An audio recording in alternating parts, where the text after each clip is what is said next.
Hello everyone. Today we are discussing job sequencing. Job sequencing में basically 3 type के questions होते हैं आपके. N job 2 machine, N job 3 machine and N job M machine. तो here we are discussing N job 2 machines. इसमें हमें total elapsed time निकालना होता है, मतलब आपके दोनों मशीन में टोटल कितना टाइम लगा है एंड आपका आइडियल टाइम हमें निकालना होता है कि कितने टाइम कोई मशीन आपकी फ्री रही है. आइडियल टाइम मतलब आपका जब एक मशीन पे कोई काम चल रहा है, सपोज को एक मशीन ए पर वर्क हो रहा है तो मशीन बी उस टाइम पे हमारी फ्री है, राइट. तो जितनी टाइम कोई भी मशीन आपकी फ्री रहती है वो उसका क्या होता है, आइडियल टाइम होता है, right. So the question is, we have 5 jobs, each of which must be processed on the 2 machines A and B in the order AB. Processing time in hours are given in the table below. So this is our table, that is there are 5 jobs and machine A, machine B. तो ये हमारा processing time है उसका. You have to calculate, determine a sequence for the 5 jobs that will minimize the elapsed time. Right? हमें elapsed time calculate करना है इसमें. तो अभी हम लोग देखेंगे जॉब सीक्वेंसिंग हम लोग कैसे कैलकुलेट करते हैं. सो जॉब सीक्वेंसिंग में हमें क्या करना होता है, ये आपका मशीन ए है, मशीन बी है, तो यहाँ से हम चलते हैं मशीन ए पर और यहाँ से हम लोग चलते हैं मशीन बी पर, राइट. तो सबसे पहले हम देखेंगे मशीन बी में सबसे स्मॉल नंबर कौन सा है, सबसे मिनिमम टाइम किस पे लग रहा है आपका, दैट इज मशीन बी पर. तो मशीन बी पर कौन सा नंबर है, 2. 2 कौन से जॉब पे परफॉर्म हो रहा है, 1 पे, तो हम रखेंगे यहाँ पर 1, राइट. अब हम देखेंगे मशीन ए में सबसे स्मॉल नंबर कौन सा है आपका, 1.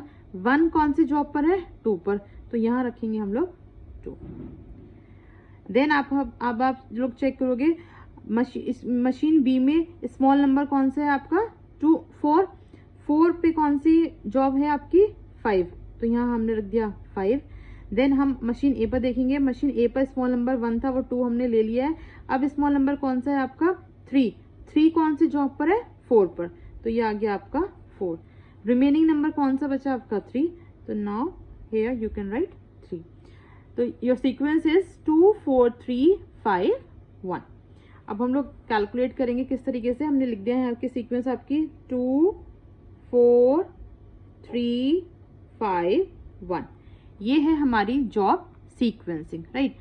ये हमारे पास होता है जैसे मशीन ए है तो मशीन ए का हमारे पास हो गया, ये मशीन ए का स्लॉट आपका एंड ये स्लॉट है आपका मशीन बी का, मशीन बी. ये है आपका time in time out, time in time out, और ये है आपका आइडियल टाइम, ठीक. तो ये आपकी जॉब सीक्वेंसिंग है 2 4 3 5 1 जॉब सीक्वेंसिंग है. अब ये जो इसके नंबर्स हैं जॉब सीक्वेंसिंग के बाद जो हम टोटल नंबर ऐड करेंगे वो कहाँ से ऐड करेंगे, जो हमारी यहाँ पर ये फर्स्ट टेबल है ना, जो क्वेश्चन में गिवन थी आपकी. सो अब आप लोग चेक करेंगे मशीन 2 पर जब भी आप स्टार्ट करते हो तो टाइम इन हमेशा स्टार्टिंग में क्या होता है आपका 0, क्योंकि उस टाइम पे मशीन आपकी ऑफ थी, आपने वो ऑन करी, तो कौन से टाइम से ऑन करी 0 से हमने वो ऑन करा है, देन उसके बाद जो टाइम आपका स्टार्ट होता है. तो ये आ गया 2 पे आपका सबसे पहले हमने टाइम इन रखा 0. टाइम आउट कितना है, मशीन ए ने 2 पर कितने आवर्स काम किया है, 1 आवर, तो यहाँ आ जाएगा आपका टाइम आउट 1, राइट. फिर जो मशीन ए का टाइम आउट होता है वही मशीन बी का टाइम इन रहता है, तो ये आपने 1 यहाँ पे रख दिया 1. अब 2 पर मशीन बी ने कितने टाइम किया है, मशीन बी ने 2 पर वर्क किया है 6 आवर्स, तो ये हो गया 1 और 6 आपका दैट इज 7, राइट. अब ये जो इसका टाइम आउट होता है हमेशा ये इसका टाइम इन रहेगा, जो नेक्स्ट आपकी सीक्वेंसिंग रहेगी. तो टाइम आउट यहाँ पर इसका था 1, यहाँ पर 4 पर टाइम इन है आपका 1 आ गया यहाँ पर. अब देखिए 4 पे कितना काम हुआ है, मशीन ने 3 आवर्स काम किया है, तो 1 और 3 कितना हो गया आपका 4. और यहाँ पर अब यहाँ पर आप लोग ध्यान दीजिए थोड़ा सा, ये टाइम आउट है हमारा 4 और यहाँ पर टाइम आउट है हमारा 7. इन दोनों में से जो भी मैक्सिमम नंबर होता है वो हम यहाँ पर पुट करते हैं, बिकॉज मशीन बी ने ऑलरेडी 7 आवर्स वर्क कर चुके हैं, उसके बाद वो अपना काम करना स्टार्ट करेगी, राइट. तो यहाँ पर इन दोनों में से जो भी आपका मैक्सिमम नंबर आएगा वो हम यहाँ पुट करेंगे. तो मशीन बी ने 7 आवर्स आपका ऑलरेडी काम कर चुकी है, तो अगला स्टार्ट कहाँ से करेगी वो 7 यहाँ से, राइट. और मशीन बी ने 4 पे कितने आवर्स काम किया हुआ है, यहाँ पे देखिए 8 आवर्स काम किया है, तो 7 और 8 आपका हो गया दैट इज 15, राइट। अब ये जो इसका टाइम आउट है वही इसका टाइम इन है, तो ये आ गया आपका 4। अब 3 में कितने घंटे काम किया उसने, 9 आवर्स काम किया है, तो 4 और 9 आपके हो गए 13। ये 13 है, ये 15 है, दोनों में से मैक्सिमम नंबर कौन सा है आपका 15, तो यहाँ पे रखोगे आप 15। 15 के बाद उसने कितने घंटे काम किया मशीन बी पे, 7, तो 15 और 7 हो गया आपका 22, राइट। फिर यहाँ पे आ गया आपका 13। 13 पे जो 5 है आपका, मशीन ए ने कितने घंटे काम किया, 10 आवर्स, तो 13 और 10 आपका हो गया 23। ये 23 है, ये 22 है, मैक्सिमम नंबर इज 23। 5 ने कितने आवर्स काम किया इस पे, 4, तो 23 और 4 आपको हो गया 27। अब यहाँ पर आपका टाइम इन कितना आ जाएगा, 23। 1 पे उसने मशीन ए ने कितने घंटे काम किया, आप देखिए 5, तो 23 और 5 आपका कितना हो जाएगा 28।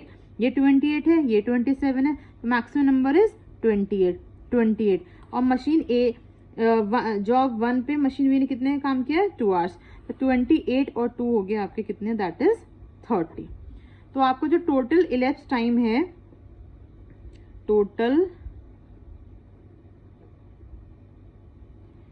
Ellipse time is equal to 30 hours,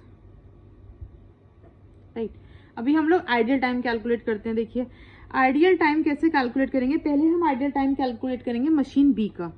देखिए जब आपकी ये मशीन ने 1 आवर के बाद आपका ने काम करना स्टार्ट किया मशीन बी पर, तो सबसे पहले क्या हुआ, 1 घंटे आपकी मशीन क्या रही है, बिल्कुल फ्री रही है, तो यहाँ आ जाएगा 1। अब यहाँ पे 7 पे उसने काम फिनिश किया, तो 7 से ही काम स्टार्ट हुआ है, इस तरीके से आप चेक कर सकते हैं। इसका मतलब क्या है कि यहाँ पे मशीन ने कोई भी रेस्ट नहीं मिला है उसको। ये 15 पे काम फिनिश किया, ये 15 पे फिर से स्टार्ट करा, मतलब यहाँ भी नील रहा, यहाँ भी उसने मशीन ने कोई रेस्ट नहीं किया है, कोई आइडियल टाइम नहीं है। यहाँ पर 22 और यहाँ पर 23 पर उसने काम स्टार्ट किया, इट मीन्स मशीन ने आपका 1 आवर क्या किया, रेस्ट किया है, 1 आवर उसका आइडियल टाइम हुआ। ये 27 था, ये 28, कितने का गैप है, 1 का, तो 1 आवर उसने यहाँ पर बुक किया है। तो total machine B ideal time is equal to 3 hours. Machine A ideal time, इसका एक अलग फॉर्मूला होता है, that is machine B time out minus machine A time out. Machine B का जो टाइम आउट था वो है हमारा 30 एंड मशीन ए का टाइम आउट है हमारा 28, तो 30 minus 28 that is 2 hours. 2 hours जो आए हैं ये हमारे मशीन ए का आइडियल टाइम है, मतलब 2 आवर्स आपकी मशीन ए बिल्कुल फ्री रही है, उसने रेस्ट मोड पे थी, एंड मशीन बी आपकी 3 आवर्स रेस्ट मोड पे थी। एंड जो टोटल इलेप्स टाइम आया है आपका, टोटल इलेप्स टाइम आपका दैट इज 30 आवर्स। ठीक है, इस तरीके से हमें कैलकुलेट करना है। Okay, thank you class.